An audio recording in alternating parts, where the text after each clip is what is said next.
Assalamualaikum warahmatullahi wabarakatuh. Perkenalkan nama saya Muhammad Alif bin Abbas dengan NIM akhir 593. Saya akan mempresentasikan hasil dari tugas dari dosen saya yaitu Koko Dwi Kurniawan SH SSY titik MH.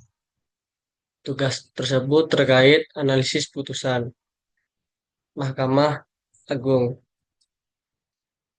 Baik, sebelumnya saya akan share dulu PowerPoint saya.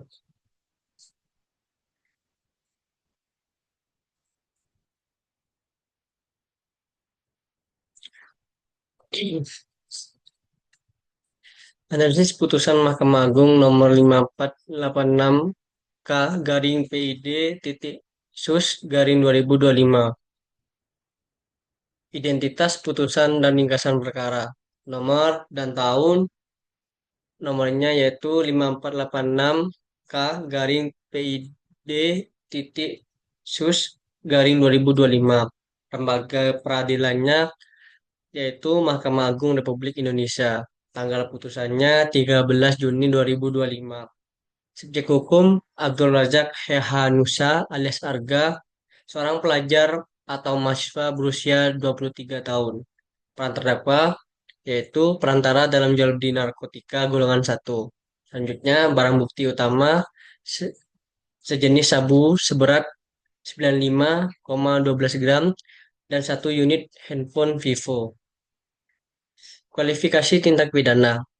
Nah, pasal-pasal yang didakwakan terhadap terdakwa yaitu pasal 1114 ayat 2 Undang-Undang Nomor 35 Tahun 2009 tentang narkotika dan pasal 112 ayat 2 Undang-Undang Nomor 35 Tahun 2009 tentang narkotika. Unsur delik yang terbukti tanpa hak menjadi perantara dalam jual beli narkotika golongan satu, bukan tanaman yang beratnya melebihi 5 gram. Selanjutnya, analisis pertimbangan hakim. Argumentasi hukum Mahkamah Agung yaitu memperbaiki putusan pengadilan sebelumnya karena mempertimbangkan hukumnya dinilai kurang lengkap atau unfounded demotivate. Selanjutnya, penerapan asas hukum. Nah, asas yang dipakai di sini yaitu asas proporsionalitas atau pidana yang dijatuhkan sebelumnya tidak seimbang dengan kesalahan terdakwa karena upah yang diterima relatif kecil dan terdakwa bukan pemilik narkotika. Selanjutnya, disparitas pidana. Adanya ketidakseimbangan hukum dengan perkara sejenis yang memiliki jumlah barang atau barang bukti yang sama. Selanjutnya, amar putusan dan keadilan substantif. Amar putusannya menolak permohonan kasasi terhadap terdakwa memperbaiki putusan Pengadilan Tinggi Ambon. Pidana yang didakwakan yaitu 8 tahun penjara dan denda 1 miliar rupiah. Selanjutnya, pidana pengganti denda 3 bulan jika denda tidak dibayarkan. Keadilan substantif. Putusan Mahkamah Agung ini menciptakan pemidanaan yang adil dan seimbang dan disertai menghindari disparitas hukuman. Mahkamah Agung mengoreksi hukuman penjara dari 10 tahun menjadi 8 tahun karena pidana sebelumnya dianggap terlalu berat. Selanjutnya di sini ada analisis kritis mahasiswa. Nah, pertanyaan yang di PowerPoint saya itu, apakah setuju dengan putusan hakim?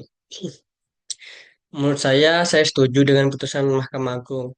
Nah, Mahkamah Agung ini telah menegakkan asas proporsionalitas dan menghindari disparitas pidana. Hukuman 10 tahun dianggap terlalu berat, mengingat peran terdakwa hanya sebagai perantara dan juga upahnya terlalu kecil.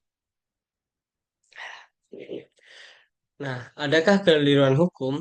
Menurut saya tidak ada. Ditemukan keliruan hukum terhadap putusan Mahkamah Agung. Sebaliknya, Mahkamah Agung telah mengoreksi kekeliruan dari putusan pengadilan tingkat sebelumnya, yaitu judek fakti. Selanjutnya, alternatif pertimbangan.